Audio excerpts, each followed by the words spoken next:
Hey everyone. Since I had my rotator cuff surgery back in May, I've had to learn how to still get my workouts in, working around my shoulder. Obviously I had, for 6 weeks I did have a brace on, which was a crazy 6 weeks. It was like very irritating, but I handled it and I was still able to do some unilateral work with this arm as well as lower body. So there's a lot of things that I could still do, a lot of things that I improvised. For example, Turkish get-ups. I can't really do a Turkish get-up. I'll show you how I did it by modified versions that I came up that worked for me and helped me still get that movement in that I really enjoyed doing. So, but first of all, let's start with deadlifts, one of my favorite things to do. However, I only had one hand. Now, I've had experience doing one-arm deadlifts before because last summer, about this time, I split my finger open with a 100-pound dumbbell. So for about a month, I couldn't use this hand at all to pick up anything. So I had a little experience with that, and so I just brought that back. So basically, with the single-arm deadlift, obviously it's easiest when you're doing only one arm instead of conventional to do that sumo stance. And the hardest thing about it is just making sure you find the middle on the bar, because otherwise the barbell is going to want to tip one way or the other. And sometimes it just takes practice and adjusting your hand until you can get it right. I've been doing it now for 2 months and I still sometimes have to play around to get the right sweet spot. I guess I could put a piece of tape around here, but I don't know. I keep working on it. So again, just normal deadlift stance, one hand right in the middle, come up and bring it down. Do as many as you want. I've usually done sets of 5, like 5 sets of 5 is what I've pretty much done. This is 95 pounds. I've gotten up to 115, which is tough, single-handed. But just play around. You can start up at 65. I think I actually started off, the first one I did was 75 or 85 back in May, not too long after my surgery.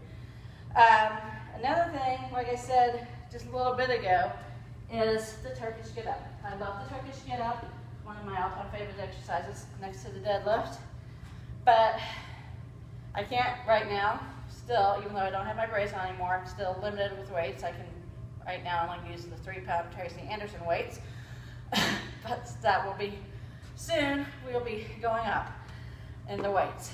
But until then, basically with the Turkish get-up, I obviously can't hold a dumbbell overhead, and I can't do it on this side, the Turkish get-up on this side. However, I can't, even though I can put this arm overhead, I can't put any weight on this arm to do it on the other side. So I had to come up with an alternative for the Turkish get-up. So what I did, one kettlebell, I went lighter, obviously, because I'm just doing this one-armed, and it's a different version. I have to go into a sit-up. So here's what it looks like, basically. I press up with the good arm, keep the other arm out, get my body nice and tight, my feet out just a little bit, and pull myself up into a straight leg sit-up, keeping that bell overhead. Then I fold my legs to the side, and then bring myself up, core tight, into a kneeling stance, then a half kneeling stance, and then I come up, and here I am in my upper position, and then I just, again, step back and reverse it. And I can usually, depending on what else I've been doing, I can usually get 3 to 5 of these.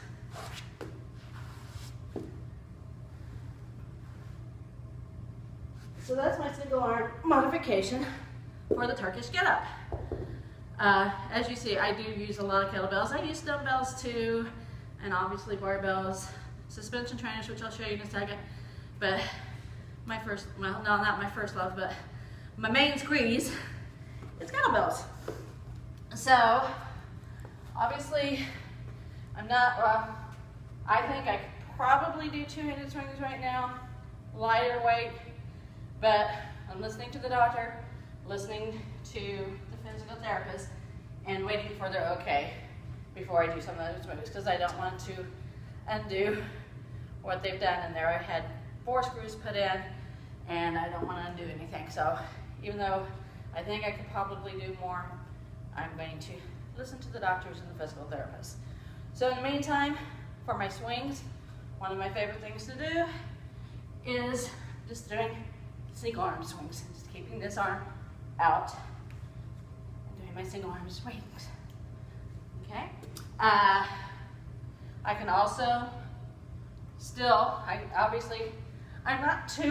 I do my snatches, do my snatches.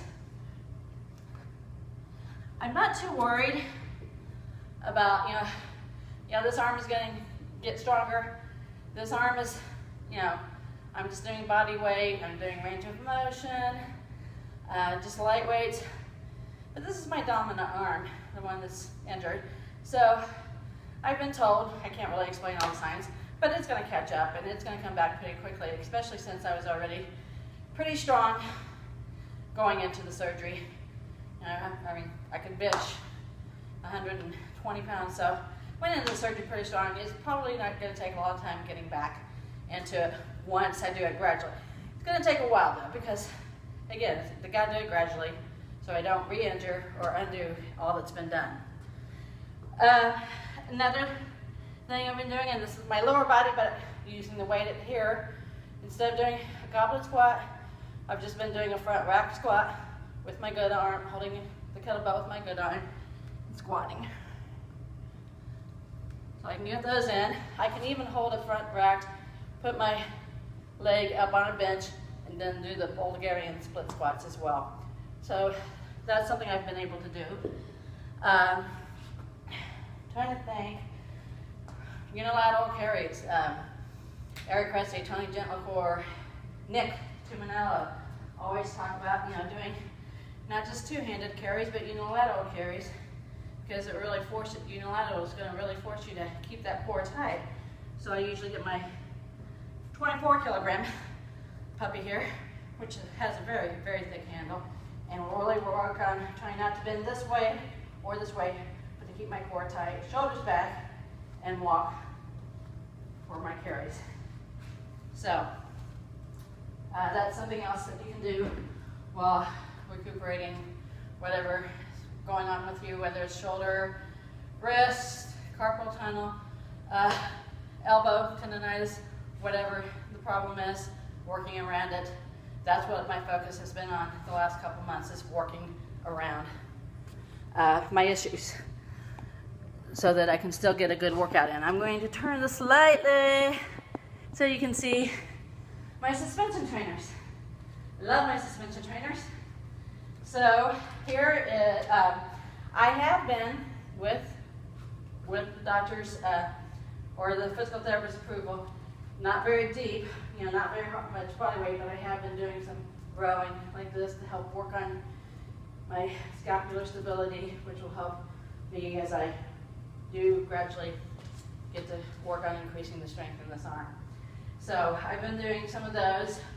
When I had my brace on, and even now, since I can't really go full body weight rowing, I have been able to do what I call hip bridge rows, where I start on the floor underneath, get feet flat on the floor, get into a hip bridge, and then row. And I usually do about 5 of these at a time.